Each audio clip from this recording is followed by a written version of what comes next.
And hello, everyone, and thank you all for participating in today's town hall meeting. We're with you with these town hall meetings, Kostas and I, once a week, every Thursday at 1 p.m. And our purpose is to really present to you what is the most relevant information and the information to jumpstart right now your clinical practice as we are navigating through COVID-19. So today we have with us three speakers that will be discussing a few very interesting topics. First of all, we have Cara Gaynor and Justin Elliott from the APTA's Departments of Government and Regulatory Affairs. Justin and Cara have been absolutely incredible in the work they have been doing with APTA to really protect the interests of the profession and get us really to a very, very good point right now to create permanency in telehealth services and even move for more things that we can accomplish as a profession that can enhance and expand the clinical practice of physical therapy, its impact in the marketplace, its survival and expansion. We also have with us Bob Kowalik, who is the president of Certified Reimbursement Solutions. Bob has been with us on several of these town hall meetings, and he will be discussing with us actually answer some of the forgiveness questions of the PPP since there is new information and some calculators that have been released out there and and the new application for forgiveness of PPP. But we're going to start first with Justin and Cara. So welcome, guys, and thank you for everything that you do. So what's new? Well, thanks again for having us here today. And, it's been, we had such a great time joining you last month and wanted to come on again and hopefully come on in future podcast or webcasts to provide continuing updates as to what's going on. Thanks to everyone who is online today. Thanks for taking time out of your busy schedule, but also thank you for all that you all are doing during these incredibly challenging times. We know that there's a lot of stress and anxiety, not only about the pandemic and the virus, but also the stress and anxiety that it's having economically on small businesses, on therapy clinics. And so please know that APTA continues to work both in terms of advocacy with Congress and regulators, but also trying to provide up-to-date information to our members about recovery, about the pandemic. And a lot of that information is at apta.org. So since we last spoke, a lot has happened. I thought what we could do is maybe first start off, turn it over to Cara Gaynor, who has been working so hard a lot on the telehealth issue and provide some updates as to what we're hearing and seeing from CMS and the administration as it relates to Medicare issues and payment issues and telehealth. And then I can provide a quick update as to what's going on up on Capitol Hill. Congress is working on what's known as the COVID Phase 4 package. And there's been some action by the House, and provide a little bit of a timeline as to when we think this next package may pass, what's being proposed in it, and how we think it's all going to play out over the next several weeks. So I'm going to pause here and then just turn it over to Cara. Great, thanks, Justin. Good afternoon, everyone, or good morning, depending on where you are. So yes, I will provide a brief update and then turn it back over to Justin. So the big news, obviously, since we were last here, is that CMS did add and recognize PTs in private practice as eligible to furnish and bill for telehealth services under Medicare. And on a subsequent office hours call, CMS did clarify that that would include PTAs who work in private practice who would be eligible to furnish telehealth as well, and the supervising PT would bill it under their NPI.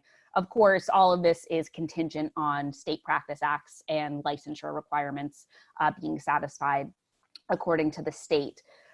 So that is a very positive. It is temporary for the duration of this public health emergency, which I know Justin will talk about in a little bit in regards to our congressional activity on this topic. So that's obviously the big news, but then also we recognize that there's a lot of other settings that PTs and PTAs work in. And so we actually are meeting with CMS today to speak with them about the request that they recognize institutional-based providers who furnish services and bill under the Medicare physician fee schedule as also eligible to furnish and bill for telehealth under Medicare Part B. So we're very optimistic about this meeting. We will be meeting along with 7 other associations who represent the various physical therapy providers in these other settings, including skilled nursing facilities and rehab agencies. And so in addition to meeting with CMS, CMS has also said on previous office hours calls that they host every Tuesday and Thursday at 5 p.m. Eastern, because they've been getting the question quite frequently from a lot of PT members, when are you going to recognize these other settings as eligible to furnish and bill for telehealth under Part B? And CMS did say on the most recent call that they are optimistic that additional guidance is forthcoming very soon, and that they were essentially finalizing and nailing down the legal authorities to ensure that they were moving forward in a legal fashion. So hopefully, given all of the efforts that we've been engaged in over the last couple of months to not only recognize PTs and PTAs in private practice, but also the institutional settings as eligible to furnish and bill for telehealth, hopefully they will be releasing additional guidance soon. And the meeting today, hopefully either they'll be able to share information or they'll just say additional guidance is forthcoming. But we couldn't have gotten to this point without all of the advocacy from the various therapy professionals across 3 disciplines, as well as the associations and the institutional providers in represented by those associations taking action. So I hope to have very good news soon about institutional settings being able to furnish and bill for telehealth. But I will note that in the interim, CMS has discussed the flexibility for hospital provider-based departments who can furnish remote services and bill as if furnished in person. And there's still a lot of confusion related to this policy under the Hospital Without Walls initiative, which is why it would be a lot easier if they would just say hospital provider-based departments can bill and furnish telehealth and bill just like the other settings. So hopefully CMS makes that change very soon, because there continue to be a lot of questions related to actually adding, do they have to actually add the patient's home as a temporary expansion location of the hospital provider-based department or not, since they're billing for the therapy under a therapy plan of care and billing under the fee schedule. So basically, I hope that on our next Zoom call, we have good information to share about, good news to share about the provider or institutional-based settings being able to furnish and bill for telehealth, just like private practice. But we have done several webinars related to appropriate coding and billing for private practices. And since CMS has made the announcement that they would be recognized private practitioners as eligible telehealth providers, we have seen Humana follow suit and follow CMS policies to a T. And so we did publish an article a couple of days ago announcing that Humana had made this change, because they had been telling us for weeks that they were following CMS. And so we had to wait until CMS made the policy change for them to follow suit.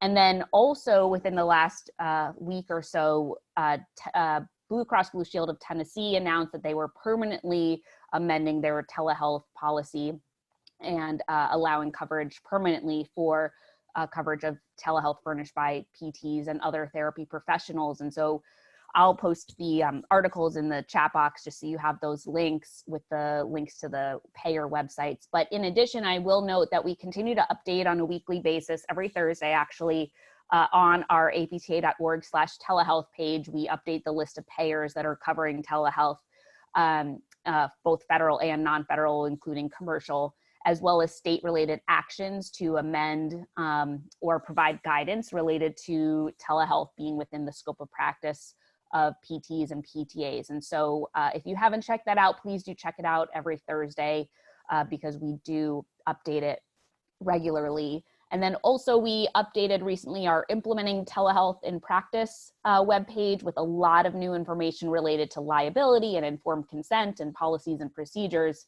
And all of these resources are open access and available to anyone. And then I'll also mention that on the telehealth legislation and regulation page, I mentioned Blue Cross and Blue Shield of Tennessee made this change permanent, this telehealth policy change. And we obviously want other payers to follow suit to make sure that that's available as an option for physical therapy providers. And so we do have template letters for both providers and patients to send to their payers, urging them to make the telehealth coverage policy permanent. And, a part of that to help bolster your argument would obviously be data as well as patient satisfaction information. And to facilitate that, we do have a patient satisfaction survey that you can share with your patients, available both in English and Spanish, for you to collect data from your patients regarding how they were satisfied with the visit, not only to share that kind of feedback with payers, but also to help practices and providers understand where there might be gaps in patient satisfaction with telehealth. So I'll include all those links in the chat box as Justin is talking, but of course, happy to take any questions. Feel free to type them into the chat box and we can answer them. But that's the big news, obviously, since we were last here. And, I'm happy to turn it over to Justin at this point. Karen and Justin, two of the questions before you start addressing topics from your side, Justin, two of the questions that I have been asked time and time again from people is one, on the supervision of PTAs, if there has been any progress or clarification to get into a level of virtual supervision or no real need for supervision other than auditing, let's say, of notes. That's one question. And the second question I have been asked from people is in regards to many of the insurance companies, including CMS right now, they allow the telehealth and they reimburse for telehealth during the COVID-19 pandemic situation. Is there a time frame on how do we define that? When is there any indication that this is supposed to be until the end of the year, until mid-2021, or whatever?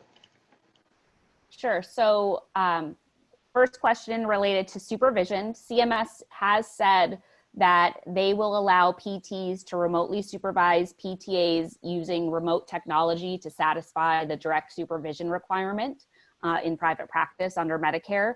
Of course, as long as state law supervision requirements are also satisfied. So yes, in private practice, you do have the flexibility to use remote technology to satisfy the direct supervision requirement. The technology would have to have both audio and visual capabilities. And when asked whether the PT would actually have to be on the phone via video with the PTA when providing that care, they basically have said you have to be readily available. So just like the PT in the private practice doesn't have to be in the room, I apologize, they don't have to be in the room with the PTA. They don't have to literally be on the phone or video with the PTA, but they do need to be readily available so that if the PTA needed assistance, they would be able to immediately get in touch with the supervising PT. And then in regards to the telehealth and how long during this public health emergency that capability exists, obviously a lot of commercial payers have put deadlines on it. I know some payer deadlines are coming up quickly, late May, early June, July, which is why we've been advocating that payers permanently adopt the telehealth coverage policy and or at minimum extend it, given that this public health emergency is still in a very complex situation that's, lots of cases are obviously being diagnosed every day. And so a lot of the payers have adopted deadlines. In terms of CMS, they have said that this flexibility, not only in relation to telehealth, but all of the other flexibilities they've granted will be for the duration of the emergency declaration that the president had announced back on March 13th. So there is no end date, except for they've said it will end when that emergency declaration ends, and that will be announced by the president, obviously. But at the same time, the president did just the other day issue an executive order encouraging federal agencies to provide regulatory relief to individuals to jumpstart the economy. And so the order basically instructs the agencies to come up with either policies that they can extend or possibly make permanent, or convert proposed rules to interim final rules, meaning they're effectuated immediately and not having to go through the public comment period and then writing the final rule and then publishing. So you will see the federal agencies look at what policies they have within their current authority to make permanent or extend at least pursuant to this executive order. And so that's something that we're looking at in terms of what do we want to recommend to each agency that we'd like to see them make permanent within their authority, or at minimum, like I said, extend. Thank you, Kara. Yeah, and I would just add on regarding the length of how long this declared emergency will go on. I think that the administration wants to be very careful that they don't end it too soon, because we know that there will likely be a second wave probably in this fall. And so I don't think they want to declare the public health emergency over, only have to declare a new one in the fall. And so I think, we have not heard indication of this ending anytime soon, but I think that there is at least a sense that it should hopefully remain in place for the foreseeable future, at least through the end of this year. Of course, that can all change. And so, in terms of precedent for length of a public declared emergency, I want to say it was almost 2 years ago that the administration also declared a public health emergency on opioids. And that public health declaration on opioids is still in effect. And so there is precedent for public health emergencies to stay open for months, if not years. And so we are hopeful that the declared emergency will stay in effect for as long as possible, not only because of the policies that it allows, but also it is probably the prudent thing to do, given that the future is very uncertain as to the progress of the virus. Thank you, Justin. And any updates in regards to,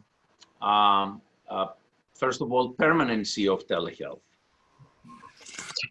Yeah, so that's something that Congress, is going to have to implement, because right now, at least for PTs and OTs and speech, we're being able to provide the telehealth under this temporary waiver through the declared emergency.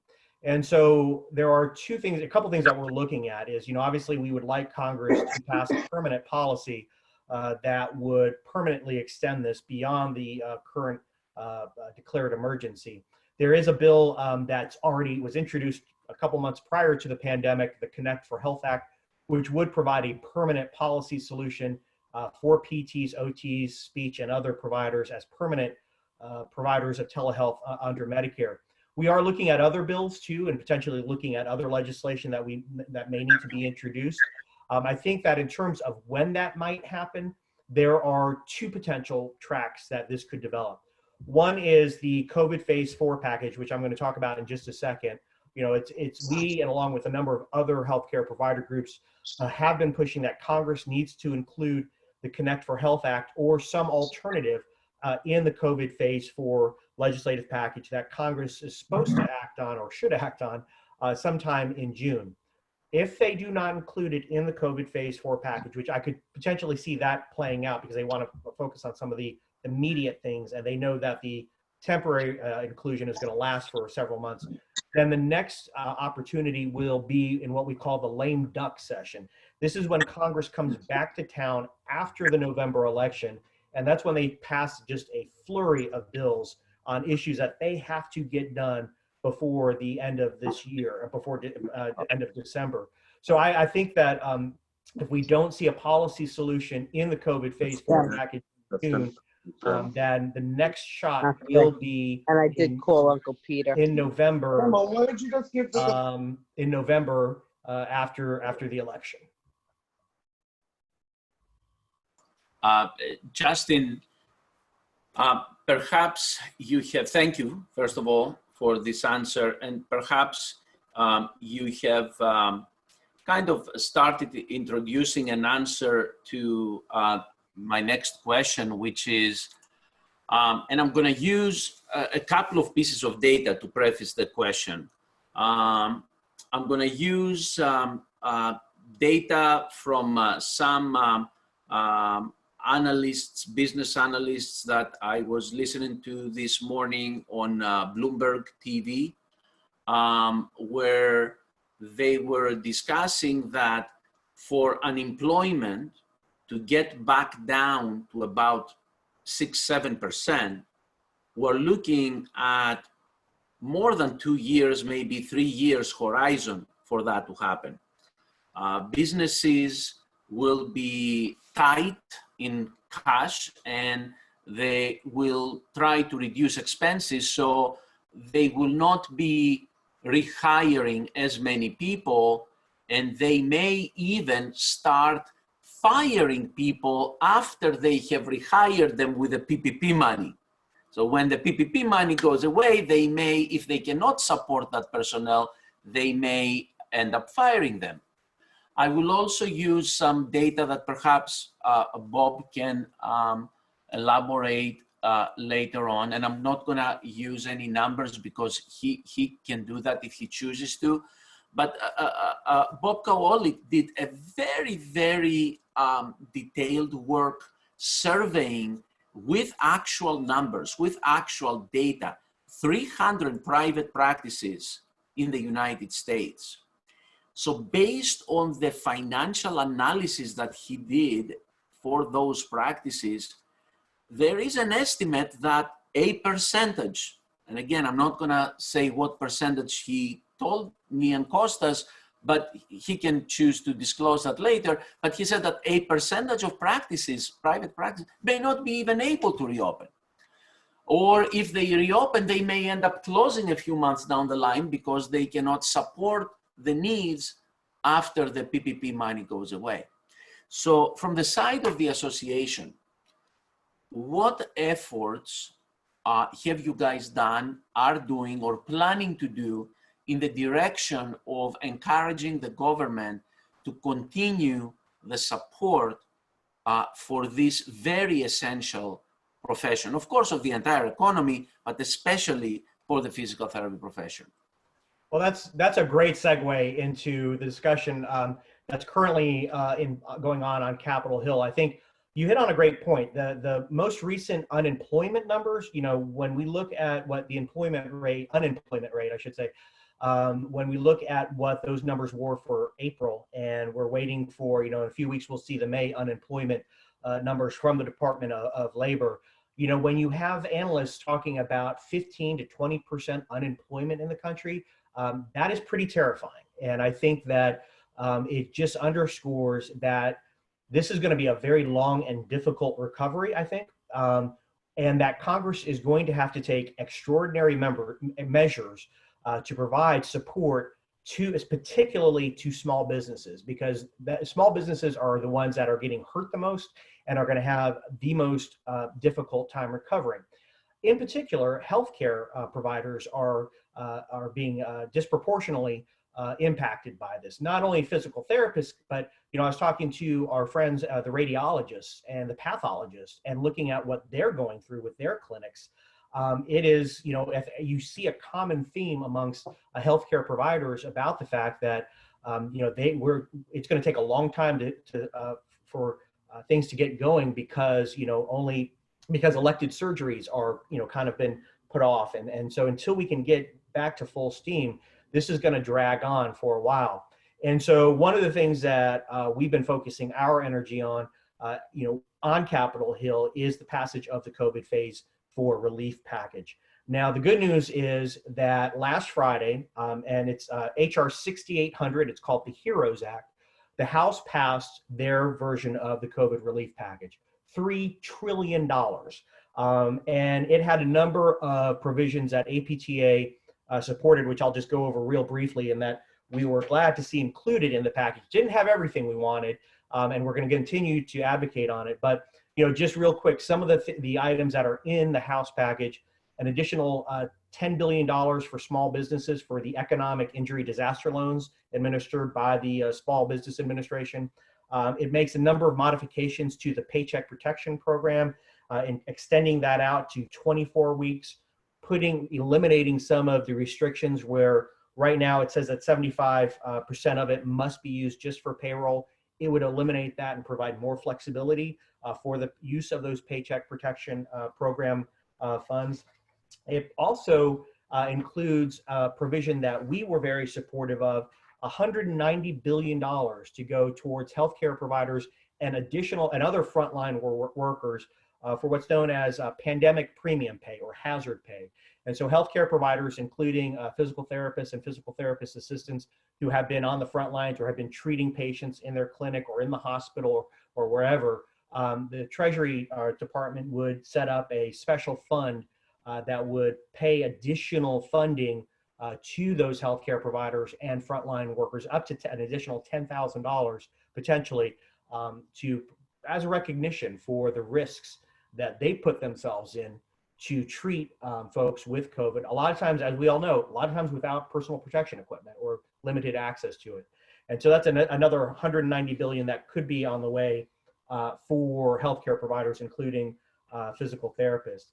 It does provide an additional $100 billion that would go towards the healthcare provider relief fund. These are the direct deposits that healthcare providers received back in early April, or maybe it was March, from the initial COVID relief package. So an extra $100 billion that we could see being deposited to healthcare providers who have been working throughout this time and who were enrolled in Medicare, at least in 2019. There's additional economic checks to go to individuals, $2,400 towards married couples, $1,200 towards individuals. Again, these are more of the recovery rebates that we saw in the initial COVID relief package. And the other issue that we're seeing and hearing from clinics is that you have folks who have been laid off who have lost their healthcare coverage. So they need therapy. They don't have access to healthcare. And that's a problem. And so one of the things that it does do in this latest package, the HEROES package, is it fully subsidizes the cost of COBRA for folks who have been furloughed or laid off. And that ensures that they will keep their health insurance if they've lost their job or had their hours reduced or been furloughed. And so that will ensure that folks who, we're hearing about folks who need therapy, but they're not going to see therapy because they've lost their healthcare coverage. This will allow for fully subsidizing that COBRA extension of their healthcare benefits. And so there is, the House has released, the House has already passed this bill. Again, $3 trillion of additional economic stimulus. I should also add, there's a bunch of tax credits that are included in this latest package. Now, the question is, when can we see this? Because when will this actually become law? The next step is for the Senate to pass their bill. And I think the Senate package is going to be very different from the House, because I think that the House, what we found with the HEROES Act that the House passed last Friday. It was actually much bigger and much more than the $3 trillion that they ended up passing on Friday. There were a number of other items on the wish list that were not included, and we suspect it was, I think telehealth was probably on that list that they're gonna wait on. The Senate needs to pass their package. I think the Senate package will look different. I think one of the things that has now come up that the Senate wants to look at in terms of their package is liability protection for small businesses. The issue of if someone comes into your clinic or whatever, or small business or whatever, and they have come down with COVID, to make sure that those small businesses have some protection that they can't get sued, because as long as they were taking appropriate precautionary measures, providing that, they were disinfecting and providing, were wearing masks, that they would not be liable to lawsuits. And that's something that we want to make sure that there is protection for our therapy clinics and small businesses as they reopen, for those that have taken the precautions, that they are not exposed to potential lawsuits. And so that's something that we're supporting in the Senate package, and we'll see what happens with the Senate. I would see that the Senate could possibly pass their package, probably, I would guess, middle of June, at which point the Senate and the House are gonna have to come together and work out their differences and try to get something that both chambers can agree to. They're gonna have to do a compromise.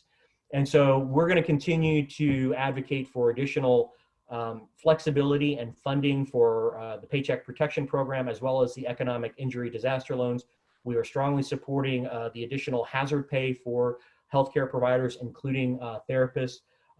We are strongly supporting the additional funding that will provide direct deposits to healthcare workers. But we're also, continue to advocate for a permanent policy on telehealth. And so hopefully we will see something happen in June. I think what will probably be the thing that lights a fire under Congress to get this done, because this has been a lot. If you notice, Congress has passed 3 COVID relief packages ever since early March, and they went through pretty quickly, bipartisan, no problem.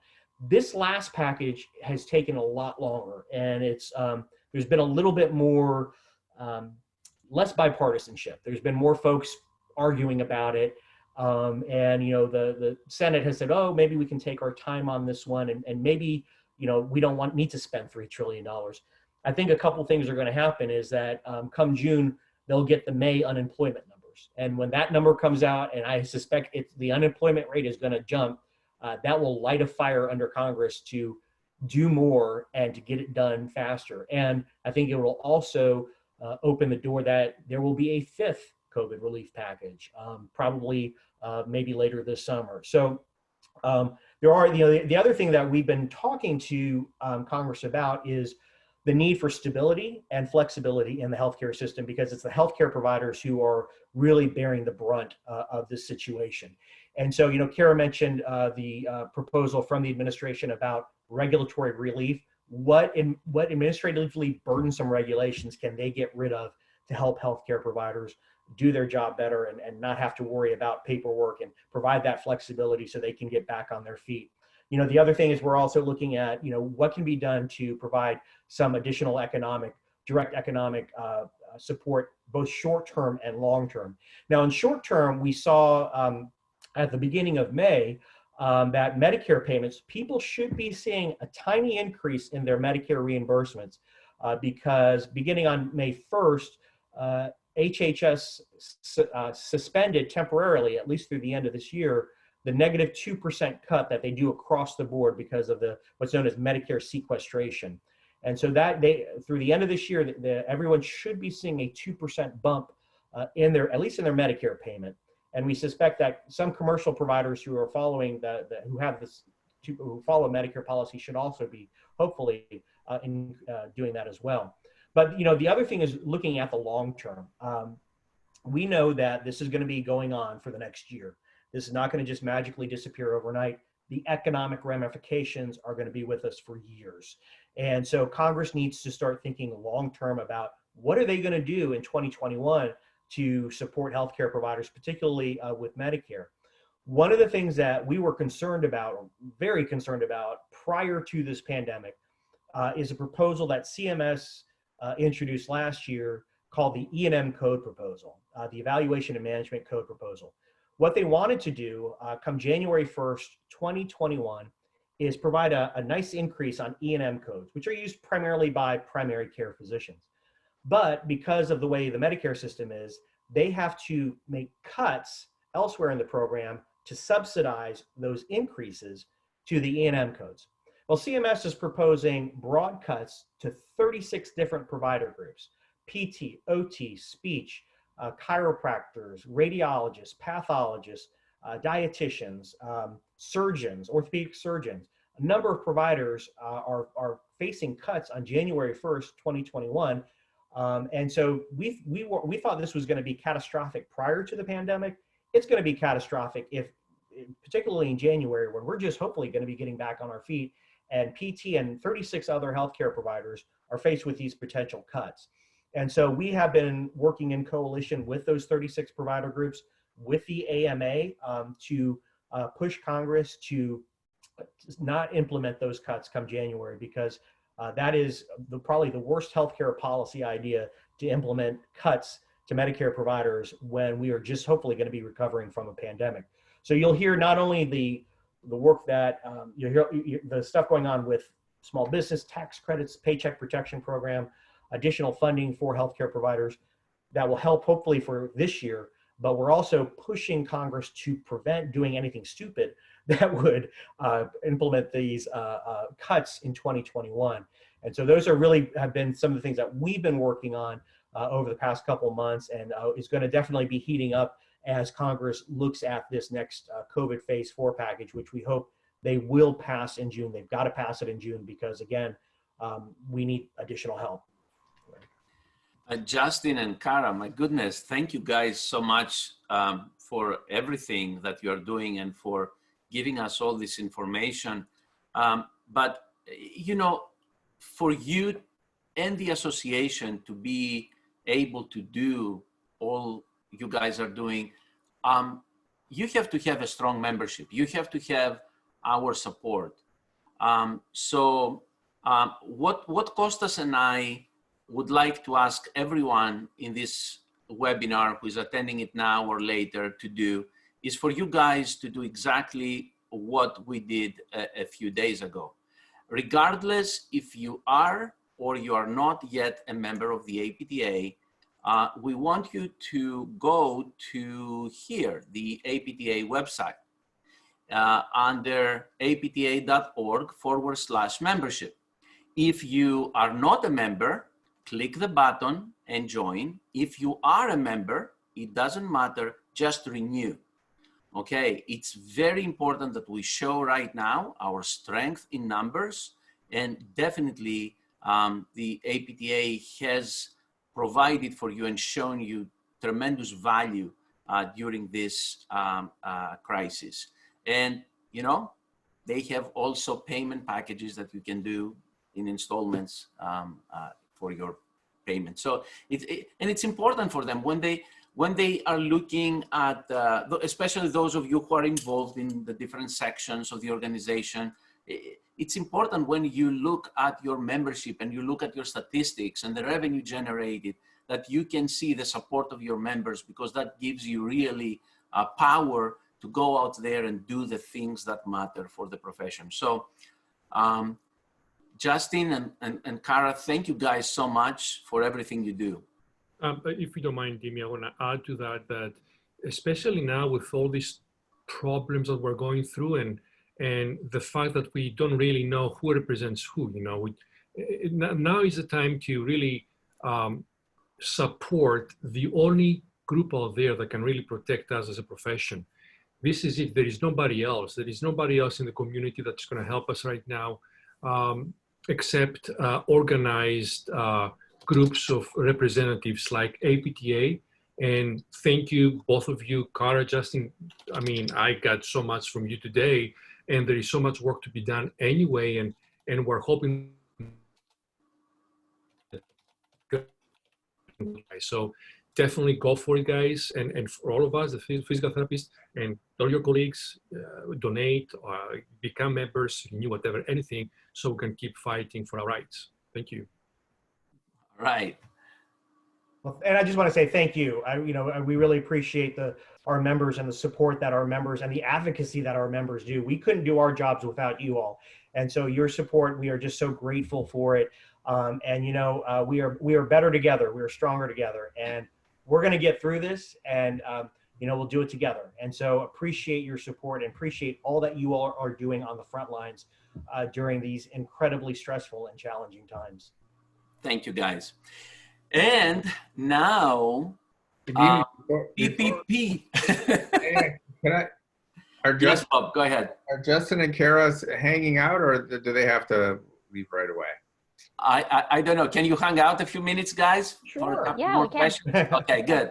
I would love to ask a few questions. And just so you know, I am an APTA and PPS member now for I don't even know how many years, at least 30. So, thank you for everything you do individually and as an organization. And again, thanks to Dimi and Kostas for having me on again. I appreciate everything you guys are doing as well. Just a little context for you. So I am a PT. I owned a private practice that I sold. We did about 10,000 visits a month. So it was a decent sized practice. I've flipped from owning a practice into helping other private practice owners basically with revenue cycle side,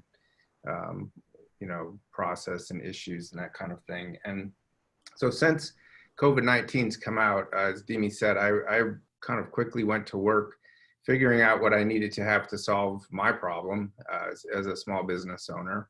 And then just extended that out to the industry, free for gathering data and information, and created calculators and other things around PPP and forgiveness. And we have hundreds of participants in that data set, all PT private practice owners.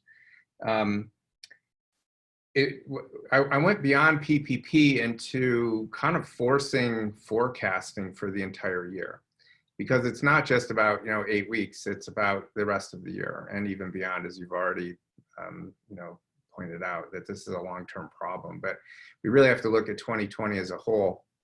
And then, so the objective of what I did was to look at need for the PPP funding, look at how much of a financial bridge that PPP would provide to practice owners based on their financial performance of their practice, their projections for what revenue, what kind of revenue they would maintain throughout the year. So I kind of, for lack of a better word, forced them to think through the impact. And it's like any projection, it's just an educated guess, right? So, and we started doing this, back in March. So April was a guess, and May was a guess, and for the rest of the year it's still a guess. But we were able to get a national picture of what private practice kind of thought was going to happen for the rest of the year, and we're tracking that now. As months are checked off on the calendar, we're actually tracking what's actually happening against what they projected to happen.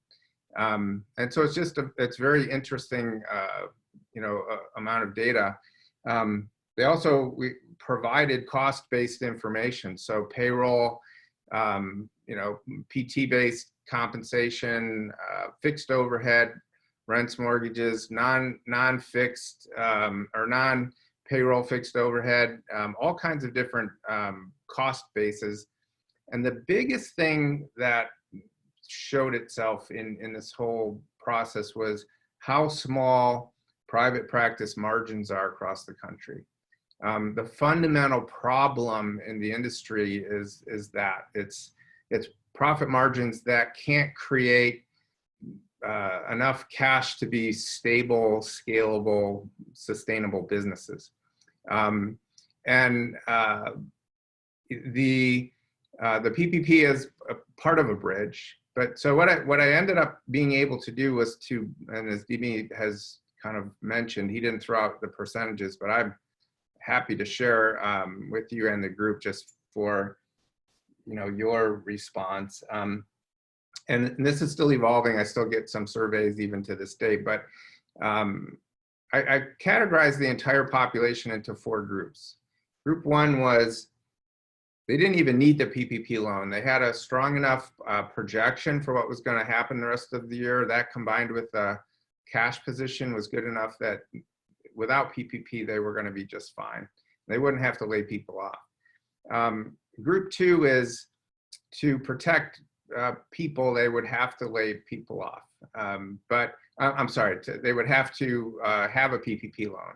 But with the PPP loan, they were going to, their bridge, they could get to the other side of this without staff reductions. And group 3 would need the combination of PPP and staff reductions to make it. And group 4, they could lay off all of their staff and not make it. So, you know, those are a pretty dire financial picture. As the data has progressed over the past couple of months, it's not exactly this, but I would say that right now it looks like the country is divided into the 4 groups equally. It's about 25% each. So I guess with that, you know, context, obviously things like virtual services, extra, you know, an additional revenue stream for practices. So supporting top line revenue is really the major focus that they have to, you know, or focus point for them. You know, and I have a fair number of Part A rehab agency kind of providers that couldn't do, you know, virtual services. We were kind of confused about why they were, you know, prevented from that. And we don't know if you know, is it UB04 structure, or is there some kind of, is it just, they were just not included in the group? So that's just a question that I have, but because everyone really tried to adopt virtual services as much as they could, but if you were a rehab agency, you know, your hands were tied on that. And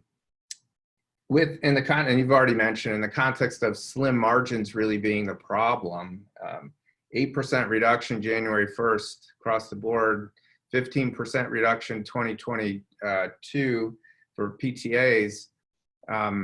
I'll predict that you're going to see mass movement into non-participating status with Medicare. What comments do you have about the impact of that? The shift from par to non-par negates the 8% cut. And I can tell you from someone who talks to hundreds and hundreds of private practice owners that I would say it's going to be the norm. Not today, it's the exception.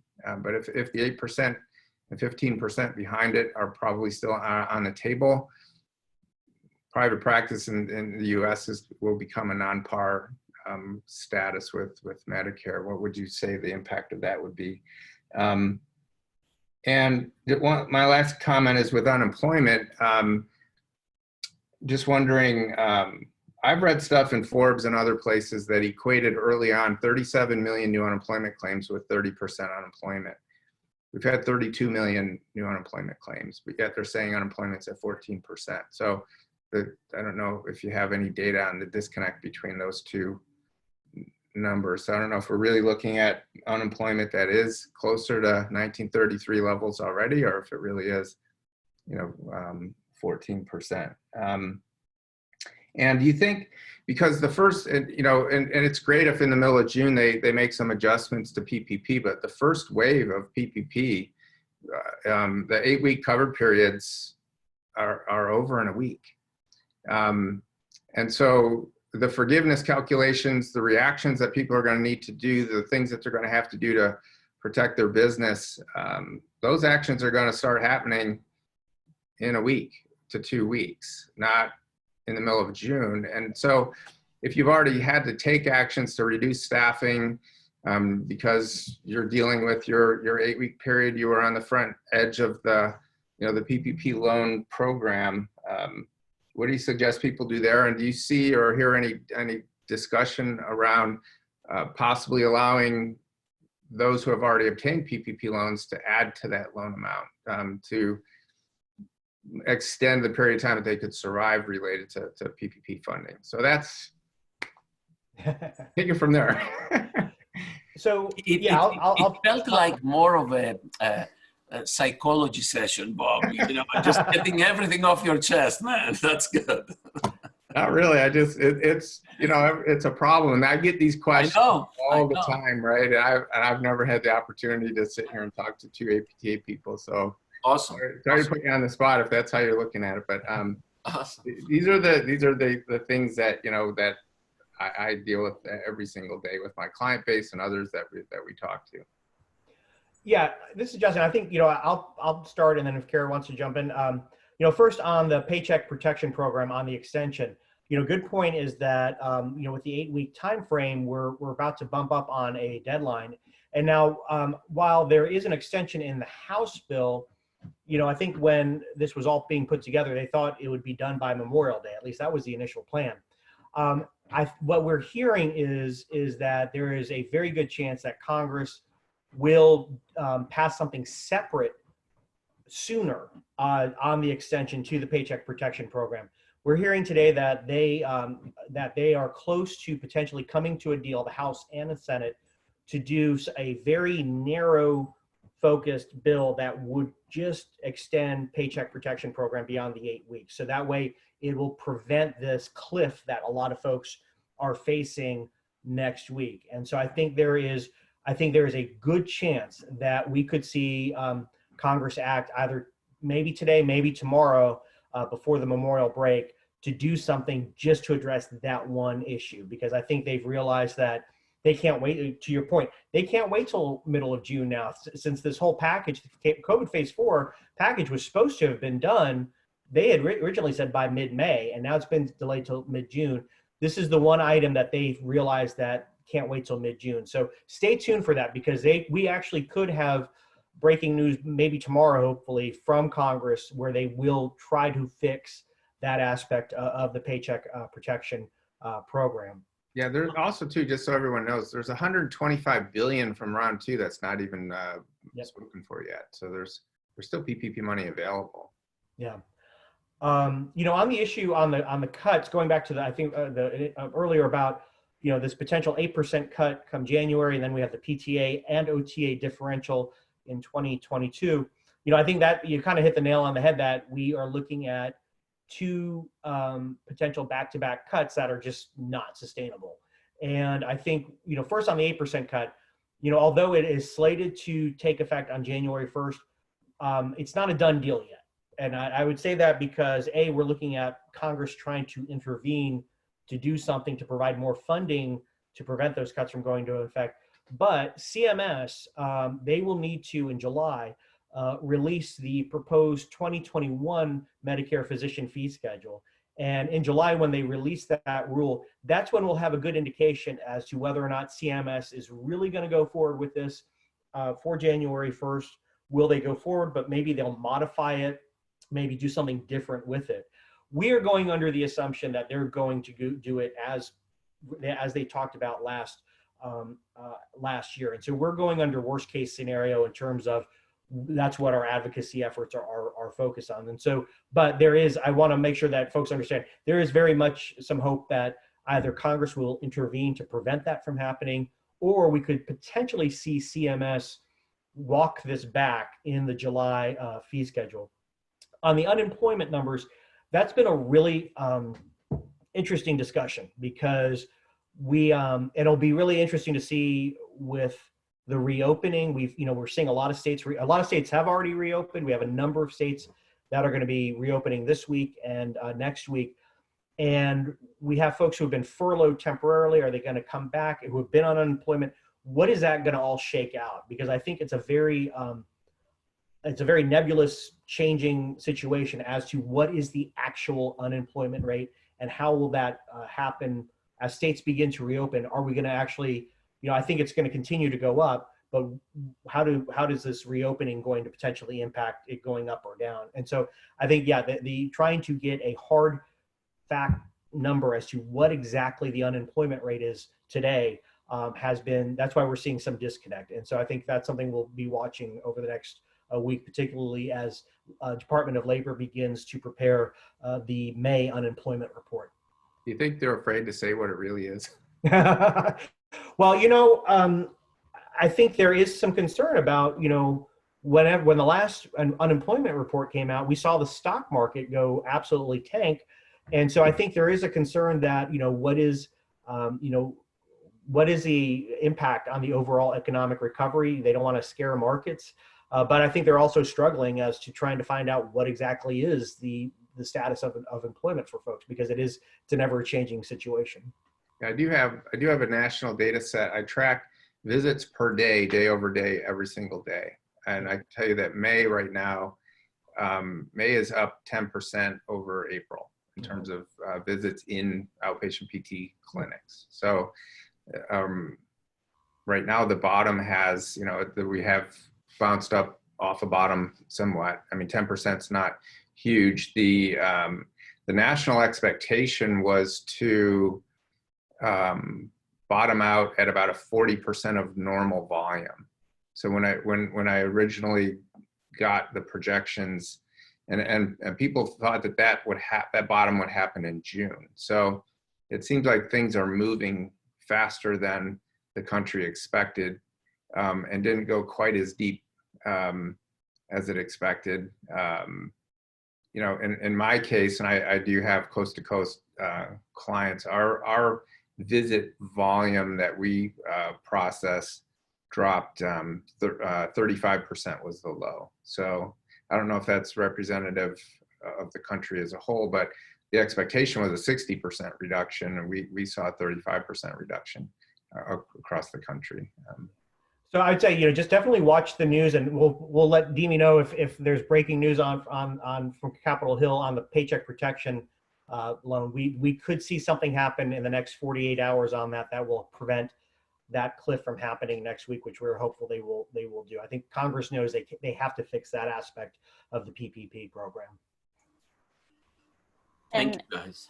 Do you want me to answer the other question? So as to why CMS didn't initially recognize institutional providers as eligible telehealth providers, and obviously the question still remains if they will, but we know that it's not an issue with the UB04 because actually some providers have mistakenly submitted claims with the 95 modifier indicating telehealth, and the MACs process them. So really the only barrier at this point seems to be that CMS has not officially said we'll recognize those providers as eligible telehealth providers. And I think part of it has to do with the way that Social Security Act 1834M is written. If you look at what CMS did by recognizing PTs as eligible telehealth providers, they said essentially, so the CARES Act section 3703 said, okay, under 1135 waiver authority, you can waive restrictions on 1834M where they talk about telehealth. And so what CMS did is they amended the definition of practitioner, which restricts the definition of practitioner is to PA, NP, et cetera. And so they basically said, okay, we're waiving that restriction and we'll recognize PTs, OTs, and SLPs as also essentially practitioners so that they can furnish telehealth. So I'm guessing that it has to do with how CMS feels they can legally waive the restrictions on institutional providers being able to furnish and bill for telehealth and not just the originating site fee. And I think that is probably why it's been taking a little bit longer, because if it was easy, then they would have announced it on the same day as they announced for the private practitioner. So it's not a claims processing issue. I really do think it's, do they truly have the legal authority? And given kind of what they've implied, it sounds like it will be a positive announcement sometime soon. But on today's call with CMS, we're hoping to get further clarification as to what is truly the barrier.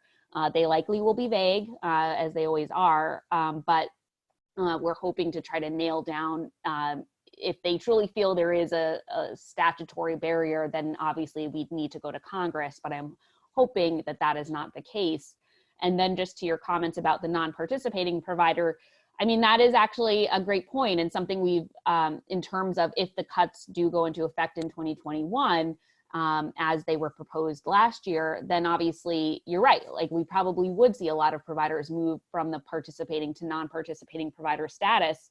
And that actually is sort of along the lines of why we've been speaking with CMS and also Congress about the fact that because PTs right now are not eligible to opt out, there will be a serious drop in beneficiary access. And the transition to non-participating provider also would be a drop in access because a lot of patients are not going to want to pay more out of pocket.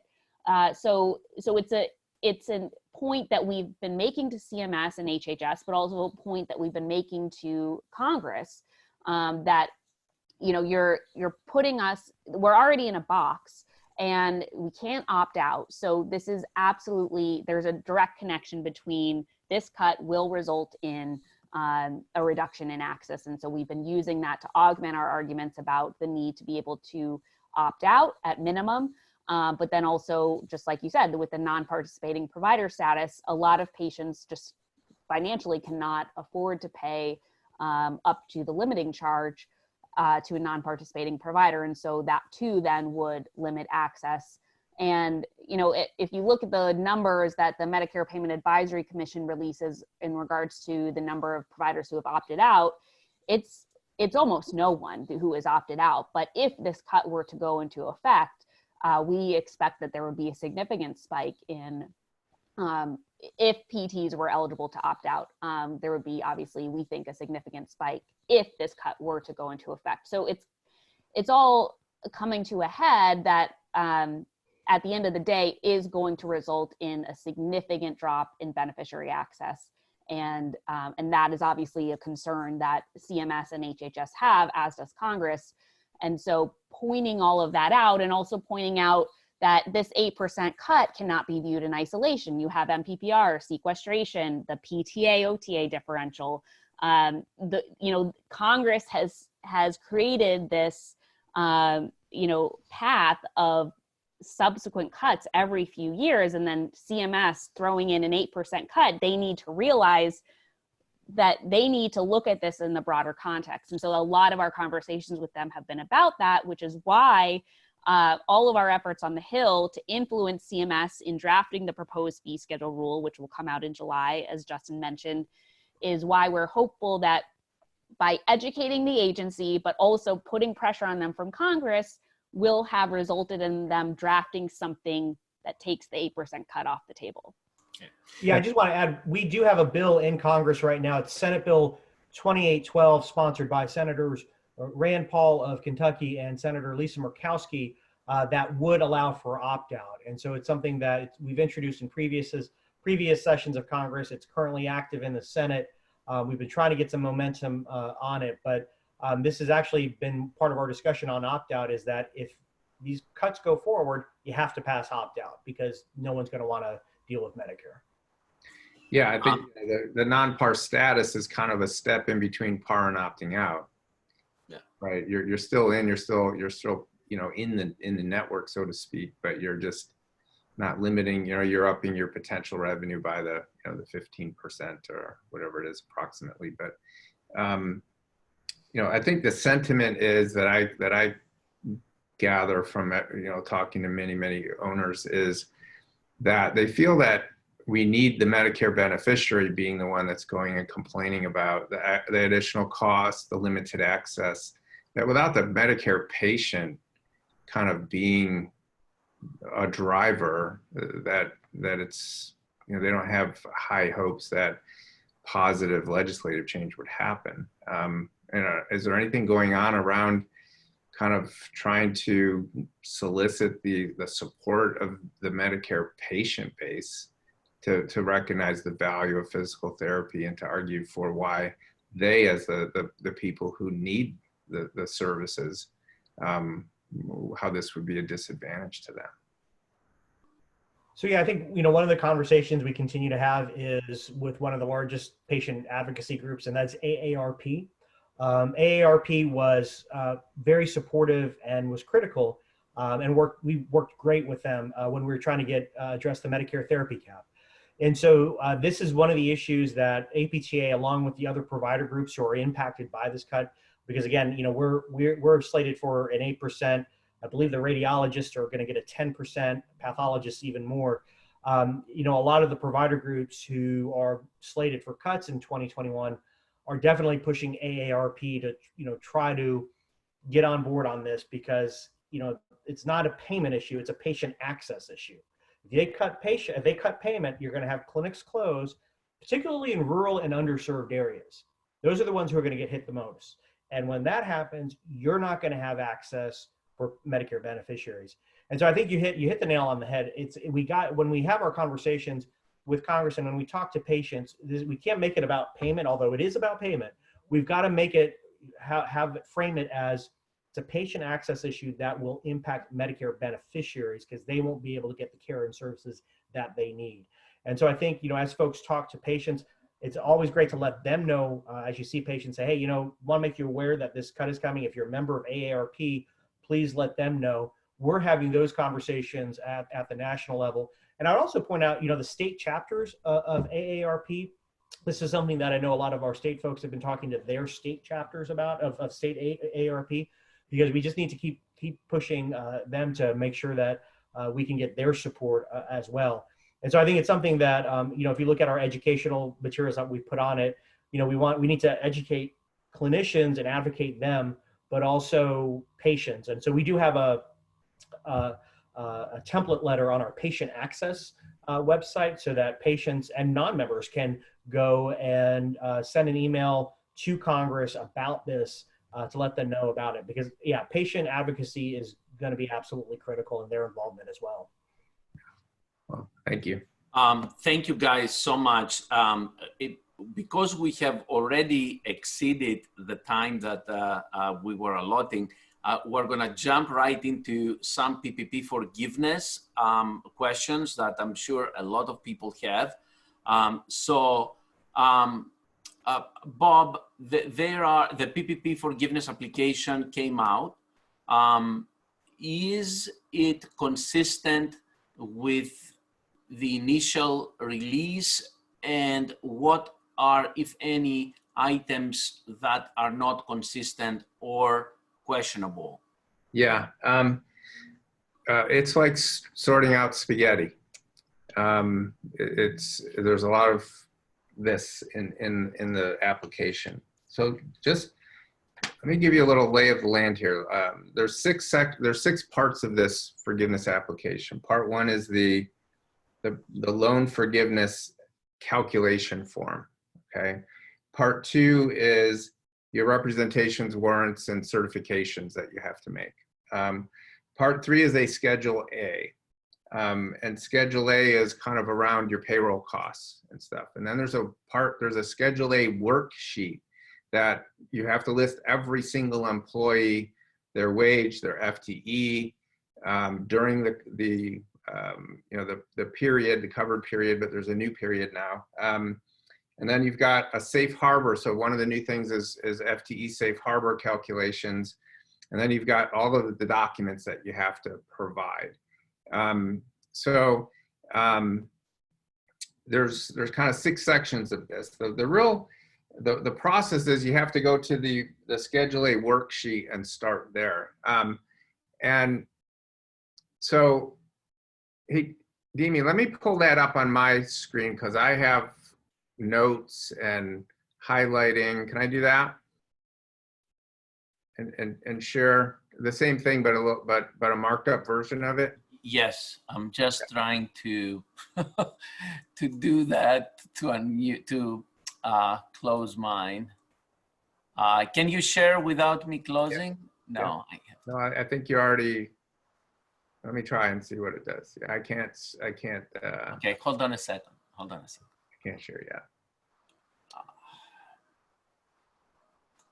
So I've gone through this, and it's still like the original PPP program. It's something you have to go through several times to really wrap your head around the logistics of it. But right now I'm up to.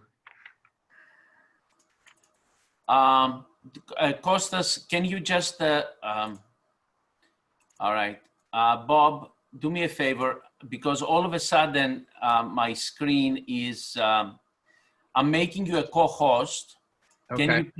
Can you please try to share your screen now? I can see at the bottom of my screen to unshare my screen. We can see up screen. You can? This is my screen, actually. That's your screen? Yeah. I think it's letting me share. Let me see if it does. Oh, perfect. Okay, good. And now I can see the entire screen again. There we go. Okay, good. You see a purple, all kinds of highlights? Yes. Okay, good. Yeah. This is I've been through this. Every color represents kind of a different pass through this thing.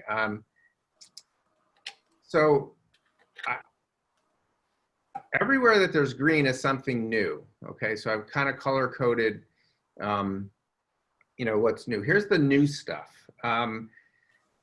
So first of all, there is a whole new period here called the alternative payroll covered period. So one of the things we've talked about a lot in the past is how the 8 weeks falls and payroll periods don't really align well with the 8 weeks, right? So people have a actual pay expense that might have happened just before the 8 weeks, before they got their disbursement. The original covered period for payroll costs and all that was 56 days from the actual disbursement date. So your day one is the day the PPP funds landed in your bank account. That's day one. You go forward 56 days, and that's the end of the covered period as we knew it. What they've come out with now is this new period called the alternative payroll covered period. And so what they're letting you do now is go to the first new pay day, payroll or pay period day in a pay period after your disbursement date and start the 56-day count from that day forward.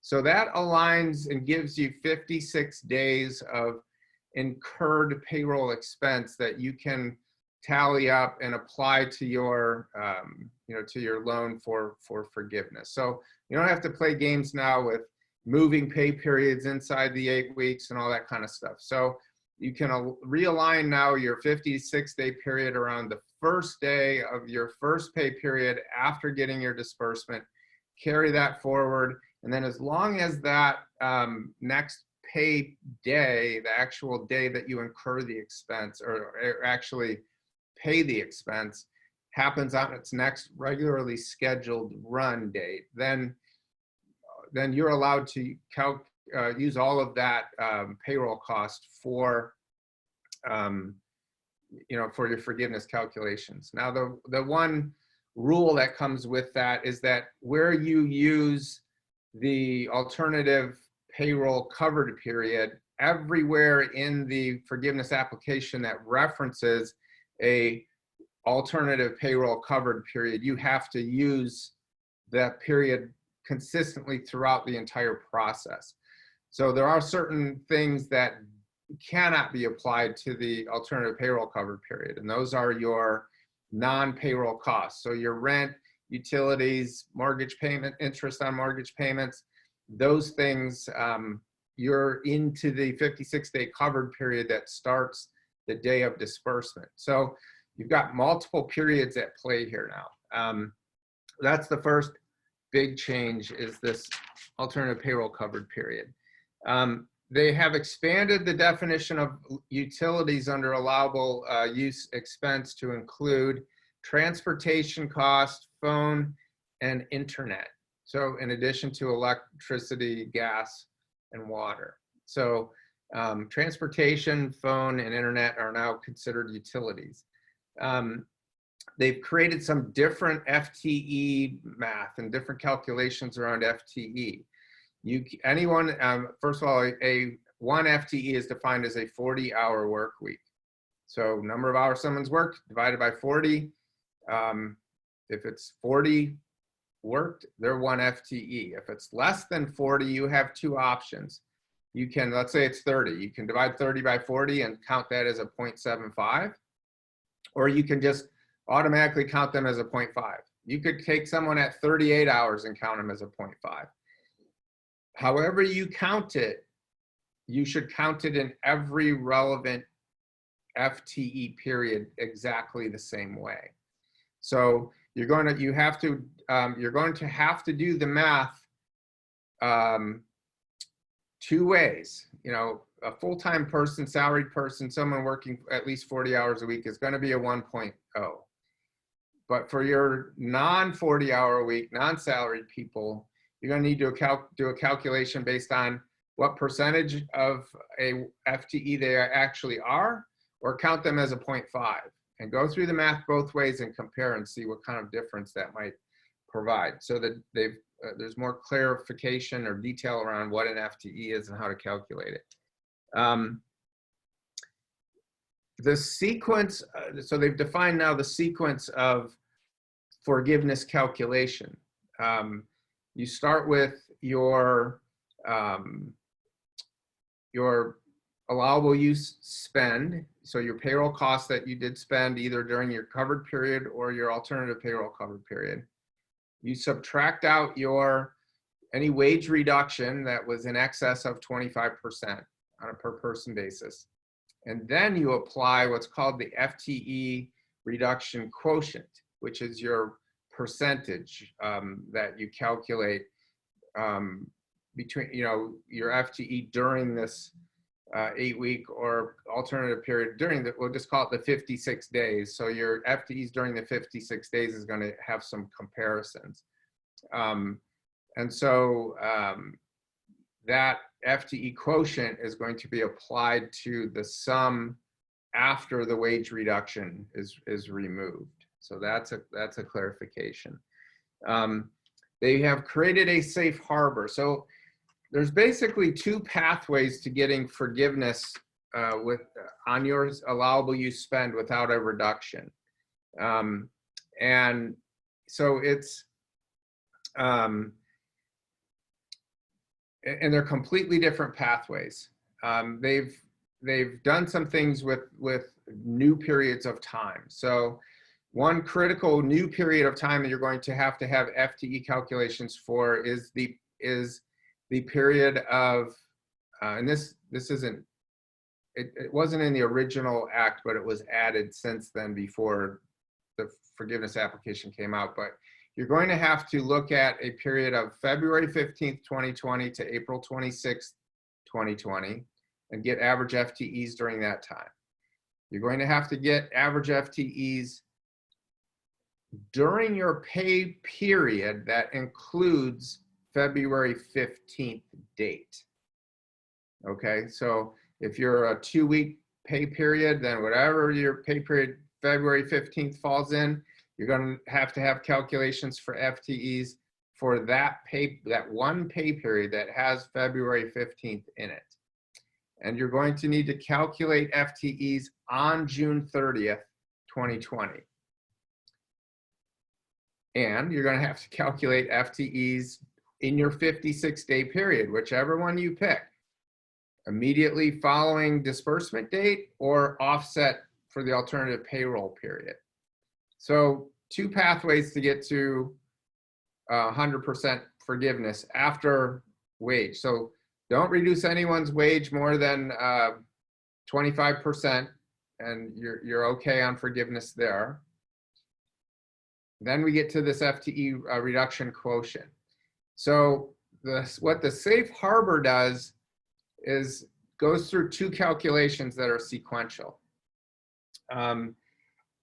First of all, it takes your average FTE during that February 15th to April 26th period. That's one comparison period now.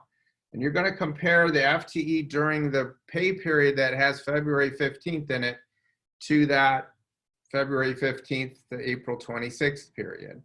If the pay period with February 15th has more FTEs in it than the other period, then you get to go to the next step. If it doesn't, you're not eligible for safe harbor protection, essentially.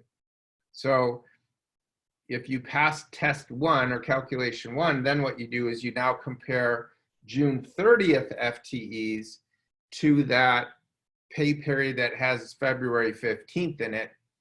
And if June 30th is greater than the pay period with February 15th, now you have safe harbor protection. No matter what happens otherwise to your FTE changes during your 56-day period, whichever one you choose, you've met a safe harbor requirement and there would be no reduction related to FTE change.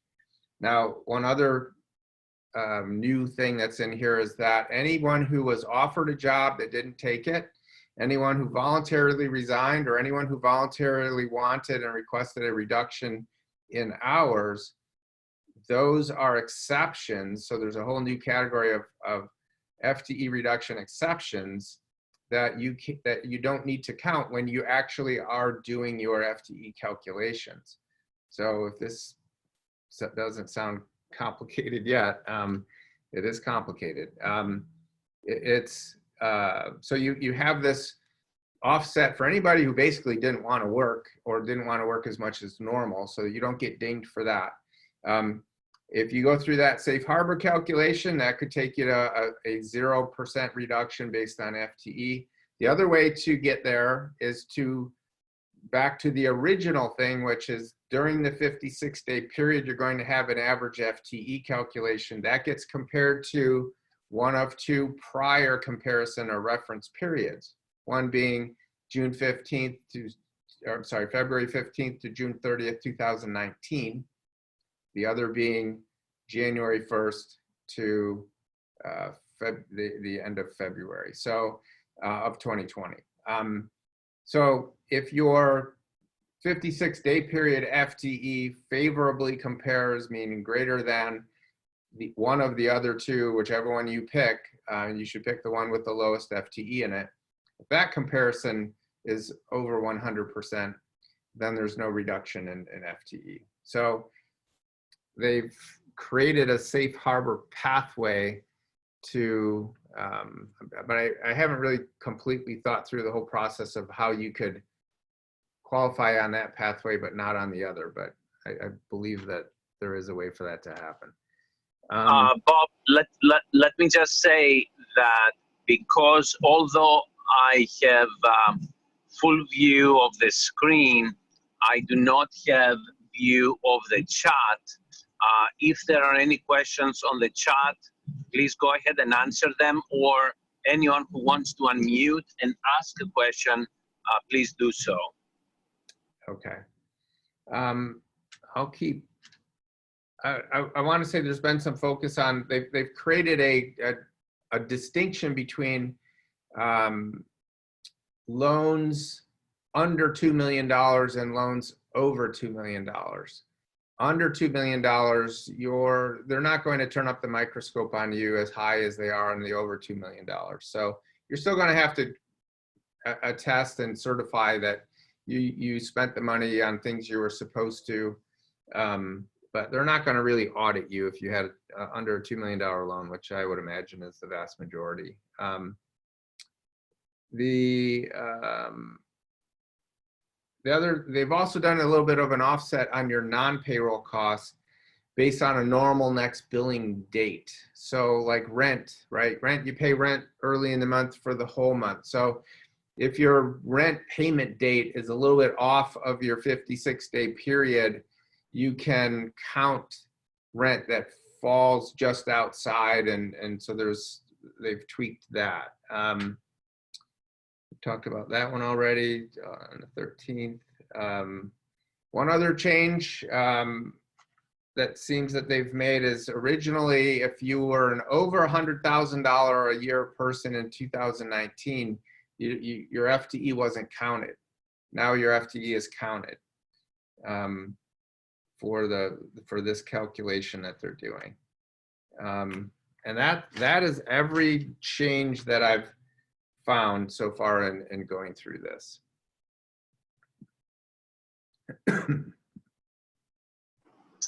Good. So there are also, and we have posted them on the website, safephysicaltherapy.com, under resources, a couple of calculators. There's a calculator from ADP, a calculator from Paychecks.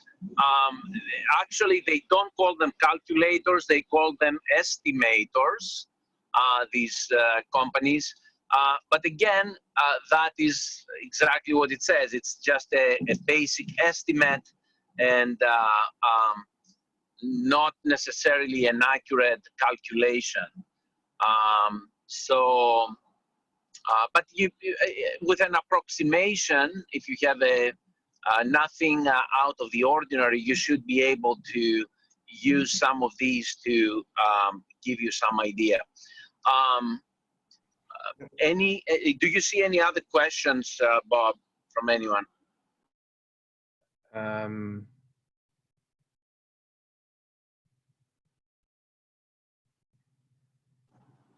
I know that people, before I was able to see the chat area, they were posting, of course, frustration about the 8-week period finishing, any change of the rules and all that we did not know all that ahead of time. And yep, that's what it is. There's a question in here about our 8-week period is almost up. A lot of these changes are kind of going to be after the fact. I posed that scenario to Justin and Kara. You know, I think the general rule needs to be you have to make business decisions based on the facts that are in front of you and aware. You can hope for some kind of last minute tweaks that help provide another option, but right now that option doesn't exist. And you know, I'm in a similar scenario where, you know, I was early in the process, so you know, my 8 weeks is coming up soon as well. But I will use this. You know, in my case, the alternative payroll covered period buys me an extra 9 days. So you know, look at that new period, because you know, you might get some more time out of it. But if you're out of the money already, then that's an entirely different problem. Possible extension of 8-week. Oh, this is you. Okay. Yeah, I think the bottom line on forgiveness is your 50 to 6 day period needs to compare favorably in FTE to your reference periods, either the 2019 period or January, February of 2020. If that's true, then you're safe, as long as you didn't reduce wages beyond 25%, you know, less than normal. That was originally the pathway to 100% forgiveness on what you spend. The restriction around 25% being the max of non-payroll cost in the allowable use spend, that's still in here. If that's going to change, you know, it's remains to be seen. But if for some reason your you know, your staffing didn't work out in your 56 day period, you've got this period which was really pre-COVID and definitely pre-PPP, which is the pay period that February 15th fell in, and how that compares to June 30th, so that you have until June 30th to try to bring people back. And I know that that's a practical problem if you're out of money and visits aren't up and you don't have the production. It's not going to make sense to bring back and carry a bunch of payroll that you can afford to pay for. So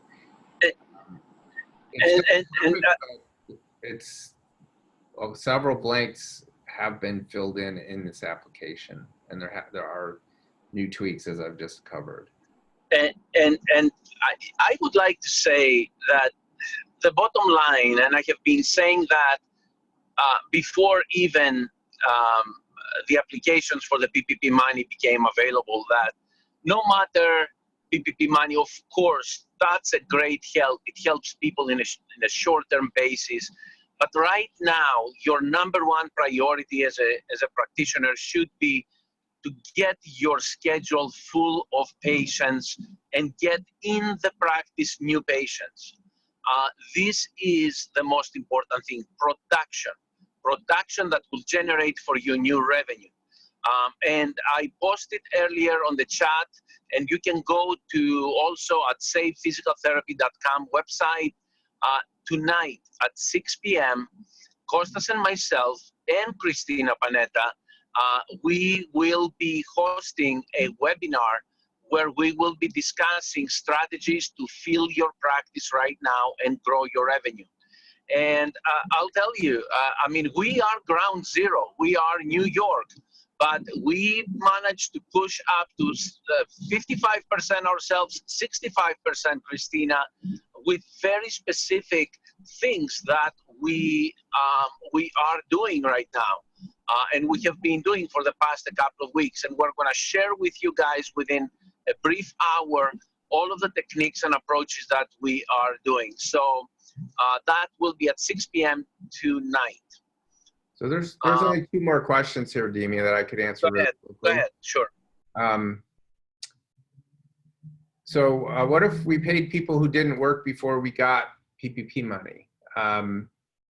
So if it depends how long ago. So you have to reference the specific reference periods and the 56-day period. So you have to work through the FTE math on these comparisons. And can we call a 12-hour-a-week person a 0.5? Yes, if you elect to, you could call a 38-hour-a-week person a 0.5. I don't know if it makes sense to do that, but you have to do the math on calling everybody under 40 a 0.5. See, and you do it at every single relevant period that there is the same way. And then you compare and see how, is it more favorable for you to look at it that way? I can't just in my head do the math around how that would look. I haven't actually done a scenario yet. How do we handle an FTE wanting to remain on unemployment? So there's a legal labor reality, and then there's the practical reality. The labor reality is if someone has been offered return to work and they refuse it, they are not eligible for unemployment. Now, the practical problem is, how does anyone know? How does that person all of a sudden not, stop getting unemployment checks? But the labor reality is if you have a position and they're electing to not come back, they're not eligible for unemployment. But I don't know how that plays out on a practical basis. If an employee's on unemployment doesn't want to go off is a fee, what do you do for counting or give money back, right? So if they're on unemployment, they don't want to come back, that's a voluntary reduction in FTE. You don't have to count that FTE. If that person is gone now but was here before, you can not count them before because they are either fired for cause, voluntarily resigned, or voluntarily reducing time. Now, refusing to accept time is voluntarily reducing time or voluntarily resigned. So you can, this is why in Schedule A workbook, you have to list every single person that existed in all of these different periods and then do the math and the comparisons across the periods by person for wage and FTE, and then tally all that up and plug in your numbers. So if you are in that situation, you don't need to count them. So it does not work against you for someone that's deciding not to work. And that's all. I paid them on 320 to 331 and got PPP on 416. So yeah, the payrolls that happened before getting the disbursement, you're not going to be able to put money forward into your 56-day period. But because you can do this alternative payroll covered period and offset 56 days after the disbursement, it all works out the same. What you will be able to do is to apply 56 full days of payroll to your forgiveness on allowable spend, regardless of whether or not that pay period, the paycheck, the disbursement date actually fell outside of the covered period or not. So you missed it on the front end, but you'll make it up on the back end. All right. We're going to close, guys, at this point. I mean, great questions, everyone. You can definitely email to me, email to Bob, questions that you might have. If you go to savephysicaltherapy.com and the resources, you will find Bob's email also there. And we will see you guys next Thursday at 1 p.m. Eastern. Bob, thank you so much for joining us today and really giving a great enlightenment session to everyone. Thank you very much. Okay. See ya. Thank you, Bob. Bye.